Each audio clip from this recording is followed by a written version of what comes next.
Selamat malam Pak. Malam. Bayu Pak, sebagai mahasiswa PPG 2023.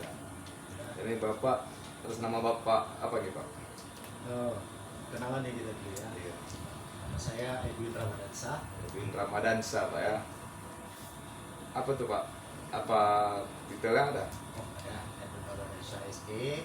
SE. Kebetulan saya juga lulus PPG di Iya. 2021. Iya Pak. Ya, jadi saya dapat gelar GR. Iya. Selain itu Pak, apa prestasi Bapak? Kalau prestasi di bidang akademik atau di pendidikan, kebetulan saya tidak pernah mengikuti kejuaraan apapun, perlombaan apapun, tapi memang saya mengikuti kegiatan-kegiatan yang program-program itu dilakukan oleh Kementerian Pendidikan, Kemendikbudristek ya sekarang ya, yang disusun oleh Mas Nadiem, yaitu guru penggerak. Ya, kebetulan saya guru penggerak angkatan 1 dan guru penggerak angkatan 1, dan saya juga baru menyelesaikan tugas sebagai pengajar praktik ya di angkatan ke-7, baru saja selesai kemarin. Berarti Bapak apa lah, guru penggerak angkatan pertama Pak Iya, ya? angkatan pertama. Baru menyelesaikan apa, guru praktik tuh. Itu Bapak Pengajar sebagai praktik. pengajar Angkatan praktik. 7, ya. Kalau guru penggeraknya itu di 2021. 2021. Ya, selesainya 2021. Habis itu saya langsung PPG. Habis itu untuk angkatan 7 ini di 2023 baru saja berakhir di bulan Agustus kemarin. Nah, ini baru saja selesai. Pengajar praktik. Iya, pengajar praktik. Ya. Jadi kedatangan saya Pak mau wawancarai Bapak untuk mungkin salah satu tugas saya lah Pak. Tugas saya untuk PPG ini sebagai, mungkin nanti saya akan mengikuti jalur Bapak lah, ya kan, sebagai PPG, lulus PPG. Yang pertama Pak, bagaimana pendapat Bapak tentang guru kurang berinovasi dalam menggunakan model pembelajaran yang inovatif dan masih menerapkan model pembelajaran tradisional atau ceramah? Bagaimana menurut Bapak? Nah, berkaitan dengan hal tersebut ya, tentunya di zaman sekarang ini guru hendaklah punya inovasi ya. Yang terpenting di sini adalah paradigma berpikir ya, apalagi kalau sudah dikategorikan senior atau sudah merasa dirinya itu punya pengalaman lebih mengenai pembelajaran. Itu agak sulit untuk melakukan inovasi. Kita juga dulu dididik dengan ceramah dan ceramah. Itu karena faktor umur juga. Iya, Pak, ya? faktornya seperti itu ya, paradigmanya. Lalu ada kata senior, ada kata saya lebih tua, pengalamannya lebih banyak. Jadi ketika sesuatu hal yang baru masuk sekarang ini yang butuh inovasi, maka ada penolakan terhadap hal-hal tersebut. Ya, jadi ketika dia mengajar tetap dalam pola paradigma lama, yaitu tetap teacher center. Ya, teacher center itu lebih kepada ceramah. Kita tidak katakan ceramah itu tidak baik. Ya, ada kondisi-kondisi di mana ceramah itu boleh dipakai, bisa dipakai ya. Misalnya untuk motivasi awal, ya kan, lalu untuk refleksi, nah untuk mengingatkan, ya, untuk ada nasihat. Tapi tidak seluruh dari awal pembelajaran sampai akhir pembelajaran itu dengan metode ceramah. Nah, harusnya ada inovasi yang mana kita harus menggalinya, dimulai dengan asesmen, ya, kegiatan asesmen. Jadi Pak, kalau misalnya guru melakukan metode ceramah, apakah itu membuat peserta didik tidak menyukai dengan pelajaran kita Pak? Tidak juga. Contoh misalnya, tidak semua tadi saya kategorikan tidak boleh tidak menggunakan metode ceramah. Contoh, pelajaran agama sendiri. Maksud saya monoton gitu Pak, Iya. ceramah gitu. Apa? Iya. Kan artinya begini, misalnya kalau guru itu melakukan metode dari pembelajaran awal sampai pelajaran akhir itu monoton, metode ceramah, apakah itu menyebab siswa itu tidak menyukai pelajaran kita? Mungkin karena kita monoton gitu. Karena siswa di dalam kelas itu beberapa orang ya, kalau kapasitasnya 30 anak, kita tidak bisa memastikan bahwasanya ceramah itu tidak disukai siswa secara keseluruhan. Makanya itu tadi kita lihat lagi pada awalnya bagaimana siswa itu sudah dilakukan asesmen tidak. Jadi siswa itu punya 3 kategori gaya belajarnya. Yang pertama auditory, yang kedua adalah visual, auditory, ya, visual, ya, dan kinestetik. Iya, kinestetik itu adalah keduanya, penggabungan antara auditory dan visual. Jadi kalau misalnya dikategorikan auditory, dia kan lebih senangnya mendengar. Nah, ketika dia mendengar, dia lebih senang dengan ceramah atau keterangan dari guru. Bahkan siswa sekarang itu agak sulit ketika tidak dikasih tahu langsung nih dengan cara kita, maka dia lebih cenderung bingung. Makanya keahlian kita dalam mengulik kata-kata, membuat kata-kata inovasi.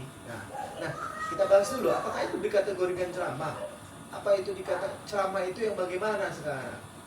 Nah, maka saya bilang tadi, kalau dari awal sampai akhir kita sebagai teacher center, ya, monoton, kita hanya tertuju pada kita, itu mungkin yang dikatakan metode ceramah. Asik dari mata pelajaran pertama sampai jam pertama sampai jam terakhir semua dikuasai oleh si guru. Tapi kalau misalnya guru masih banyak bercerita tapi membuat siswanya itu bergerak, nah itu bisa dikategorikan ceramah yang membuat anak-anak jauh lebih tinggi. Jadi kita harus batasi ceramah itu bagaimana. Apakah itu Pak? Jadi penggabungan model ceramah, model pembelajaran yang lain, mungkin seperti program based learning gitu atau project based learning gitu, itu bisa dikolaborasikan Pak ya? Iya, seharusnya bisa dikolaborasikan. Ceramah bukan hal yang negatif, ya, tapi kalau teacher center itu yang mungkin menjadi monoton ya? Bukan, yang menjadi hal yang harus kita kulik lagi, yang harus kita rubah paradigma itu. Sehingga kalau di kurikulum 2013 itu 80% itu lebih kecenderung kepada harus siswa aktif. 20% sisanya itu adalah guru. Nah, kenapa di presentasi seperti itu? Agar gurunya tidak kesoran ya, dia di dalam kelas, hanya fokus kepada dia aja, hanya dia. Teacher center tuh Pak ya? Iya, teacher center. Oke, selanjutnya Pak, kira-kira yang membuat peserta didik terlambat mengumpulkan tugas itu apa? Yang pertama saya pikir ya, tugas itu untuk zaman dulu ya, itu lagi kita rubah paradigma tentang penugasan kepada peserta didik. Bayangkan, ini juga satu penyebabnya. Dalam 1 minggu, siswa harus mempelajari 14 bahkan lebih 14 mata pelajaran. Kebanyakan mata pelajaran. Iya. Setiap mata pelajaran memberikan penugasan. Bagaimana sibuknya siswa untuk melakukan penugasan, ya, dengan banyaknya tugas, semua tuntutan guru harus mengerjakan tugas dan selesai, maka itu juga sebagai faktor kenapa siswa itu lambat mengumpulkan tugas. Jadi saya pikir ketika dicanangkan full day oleh menteri sebelumnya, ya, Munazir atau siapa saya lupa ya, Munazir itu bahwasanya ada full day, maka saya pikir saya setuju dengan itu. Tidak ada guru harus konsentrasi kepada di kelasnya. Tidak ada lagi yang namanya tugas yang dibawa ke rumah. Sehingga biarkan siswa itu di rumah, ya, untuk bermain-main. Iya, bermain, mengeksplor dirinya, mau jualan dia dan lain sebagainya. Biarkan diselesaikan semua pelajaran di sekolah. Iya, semua harus diselesaikan di sekolah. Jangan lagi. Tapi kalau gitu gaji guru harus naik, Pak. Nah, kalau itu relatif sih, tergantung gurunya mau nggak di instansi itu. Iya. Kalau masih butuh ya sama instansi itu, ya harus sabar untuk bisa naik gaji. Kita selanjutnya Pak, misalnya kira-kira kalau ada nggak pengaruh apersepsi gitu kan? Artinya kalau apersepsi kita buat lakukan di awal itu ada membuat siswa itu lebih bersemangat, tapi kalau kita tidak lakukan apersepsi, mungkin bisa terjadi siswa itu tidak semangat gitu. Iya. Bisa tuh? Bisa pastinya. Tiba-tiba kita ketemu kawan langsung yuk kerja kan. Oh iya, iya. Iya, ini juga Berarti ya. perlu persepsi itu, Pak. Iya, terkejut orang. Jadi kita harus relaksasi dulu, ya kan? Motivasi, doa, nyanyi-nyanyi, ada ice breaking, itu termasuk bagian daripada persepsi di awal.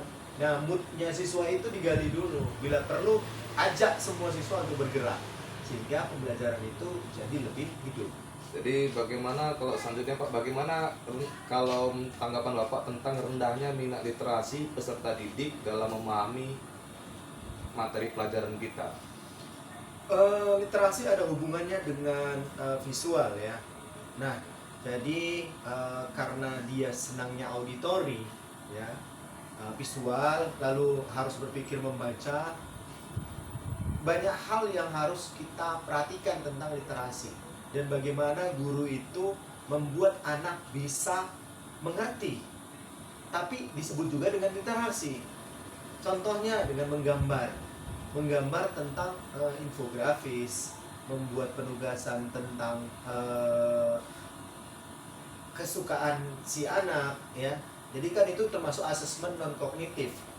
Artinya kesiapan anak, lalu maunya si anak itu apa, maka kita bisa berikan penugasan berdiferensiasi kepada si anak sehingga kita kaitkan, hubungkan dengan literasi tadi. Jadi literasi bukan hanya monoton tentang ada tulisan dan membaca, tetapi kalau dia neovisual, mendengarkan video, ada bahasa Inggris, teks bahasa Inggris. Nah, kita kenapa bisa nonton film barat dan mau literasi? Karena kita tahu, tertarik kepada cerita yang ditampilkan. Berarti literasinya itu kalau bisa bermacam-macam yang diberikan pada. Iya, benar. Jadi jangan monoton terhadap satu buku gitu ya. Membaca, kulik nomor sekian, tidak. Jadi pancing minat mereka untuk membuat sebuah literasi. Jadi benarlah kalau gara-gara akibat seperti itu minat literasi peserta didik kurang lah ya. Iya, karena apa? Asik-asik baca buku nomor sekian, halaman sekian. Akhirnya apa? Ke perpustakaan. Ngapain perpustakaan mereka? Ngantuk, tidur di sana. Kenapa? Udah lihat visual mereka, lihat buku itu. Dulu kan jendela dunia kan. Nah, katanya jendela dunia. Oh, iya, karena sulit mencari buku. Sekarang buku di mana-mana, ketika nengok sebuah buku udah stres duluan. Stres gitu, duluan. kan. Ya, perpustakaan masih model lama, ya kan. Nah, kalau dibuat kayak kafe baca, ada yang sambil minum kopi, ngobrol, baca-baca, itu luar biasa. Jadi harus inovasi lah. Iya, harus inovasi untuk menarik. Bukan kita paksakan dia baca gitu kan. Nggak bisa anak sekarang seperti itu.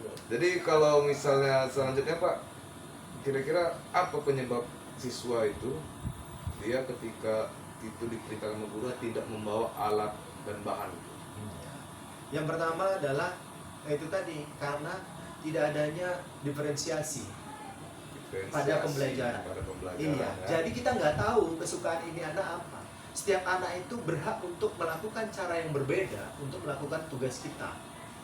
Kita gini, sebagai seorang guru, kita harusnya nggak boleh dengan metode sekarang ya, tidak boleh memaksakan dengan satu penugasan.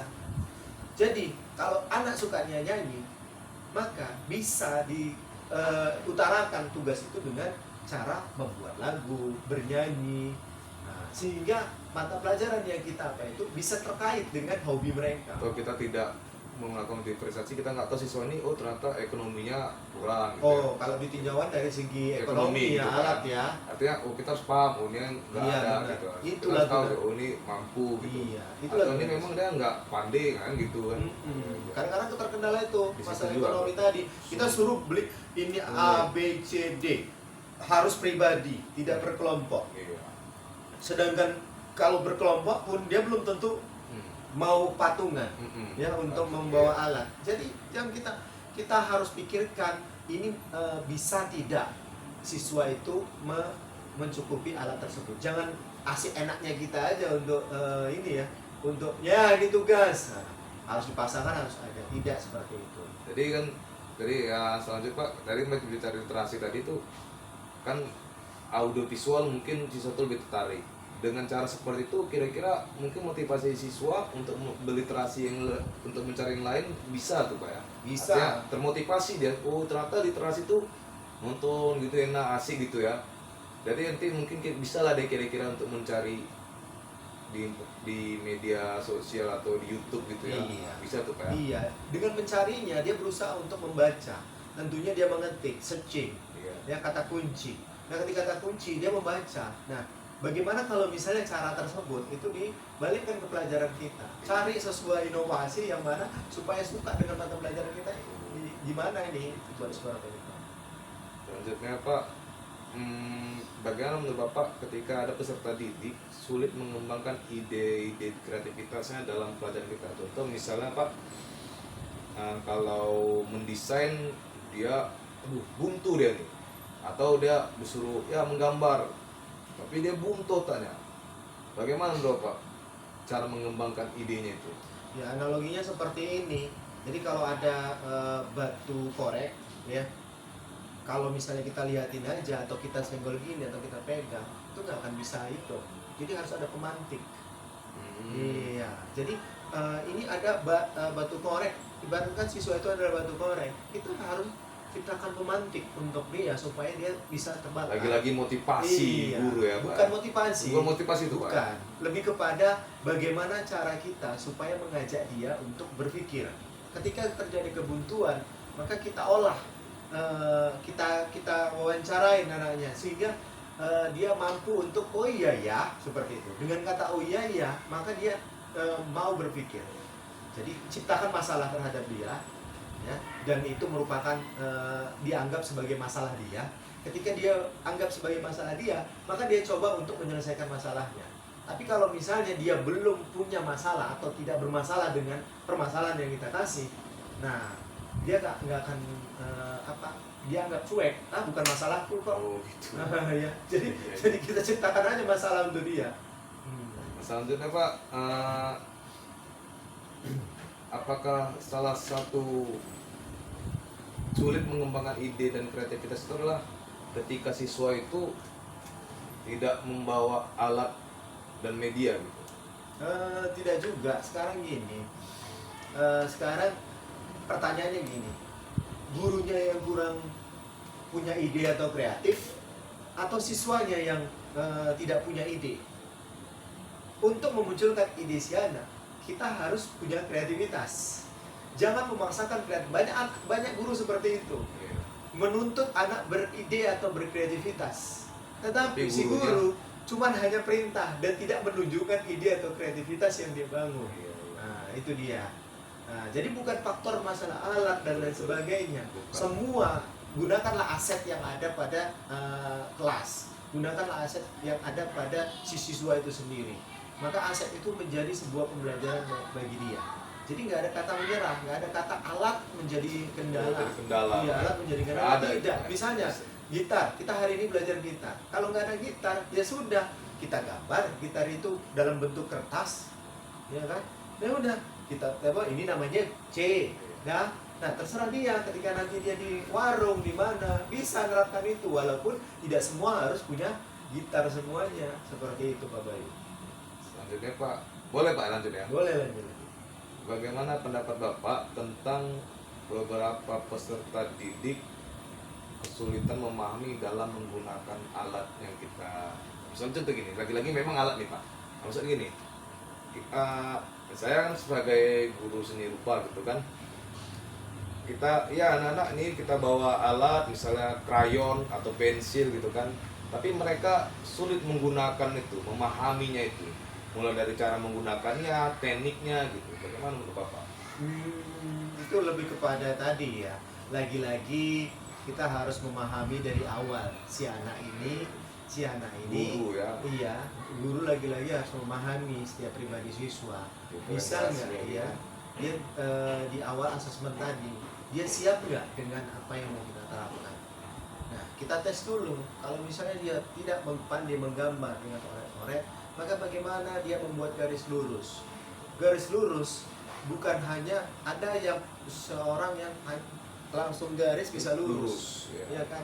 Tapi ada yang harus membutuhkan alat bantu, penggaris. Nah, kalau tidak ada penggaris, bagaimana caranya supaya ada penggaris? Pakai kertas, dilipat-lipat, digaris. Nah, itu kan kreativitas ya, kreativitas dibangun. Jadi tidak semata-mata anak tidak bisa menggunakan alat. Sama tadi seperti analogi saya seperti gitar tadi. Ketika gitar dia tidak ada punya, kita bingung nih suntuk nih. Kita seorang guru bingung untuk menggunakan. Gimana masa nggak ada gitar? Nggak ada gitar, kayak mana aku materinya gitar tapi nggak ada gitarnya. Maka harus ada keterampilan yang dilakukan. Nah, anak pastinya menggunakan alat itu awal-awalnya tidak bisa.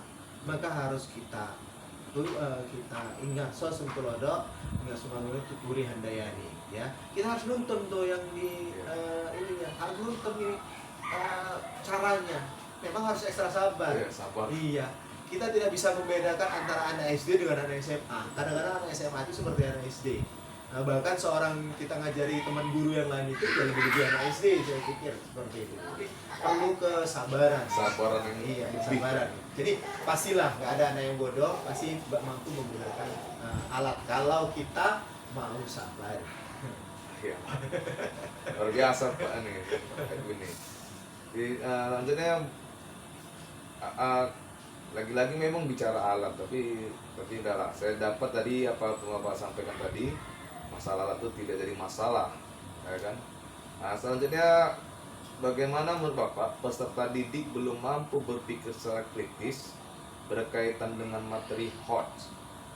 Apakah peserta didik yang kurang kritis ini sulit menjawab soal hot?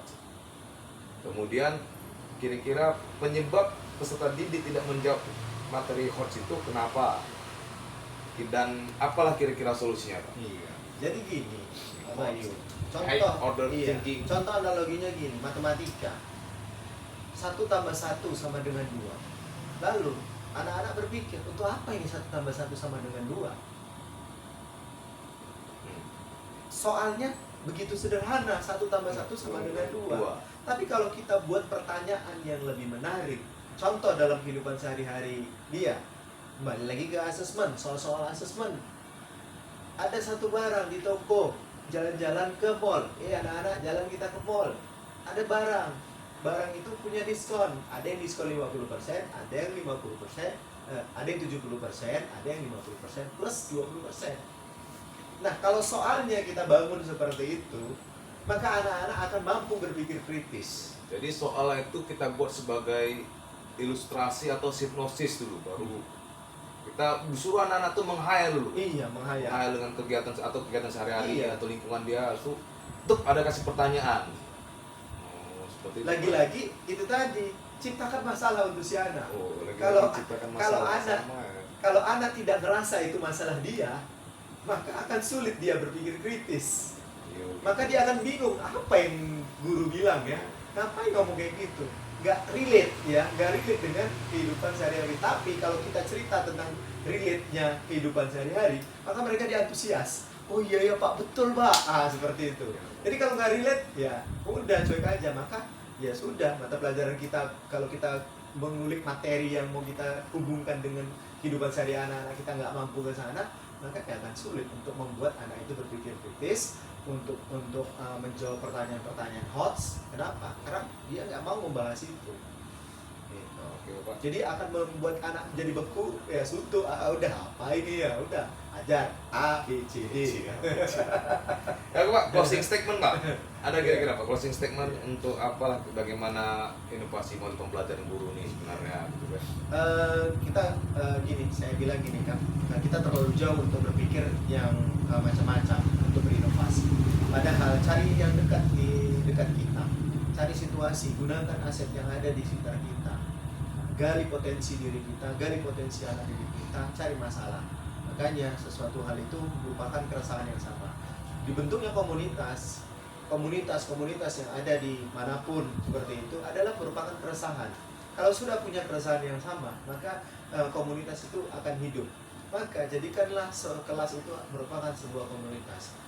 Bangun keresahan, bangun masalah bersama dan mendapatkan solusi bersama untuk bisa menciptakan pembelajaran yang lebih menarik. Tidak usah jauh-jauh, yang paling dekat, yang paling sederhana yang bisa kita lakukan di dalam kelas itu, nggak usah muluk-muluk harus pakai teknologi dan lain sebagainya. Kalau tidak ada, maka lakukanlah yang sederhana mungkin dan melakukan pendekatan kepada siswa agar siswa itu lebih bahagia dan ada pembelajaran Bapak. Itu saja Pak. Makasih Pak. untuk pertemuan kita hari wawancara saya. Terima kasih Bapak sudah membantu saya dalam kegiatan PPG 2023. Terima kasih Pak ya. Oke, semoga lulus ya Pak Bayu ya. Siap Pak. Tetap semangat.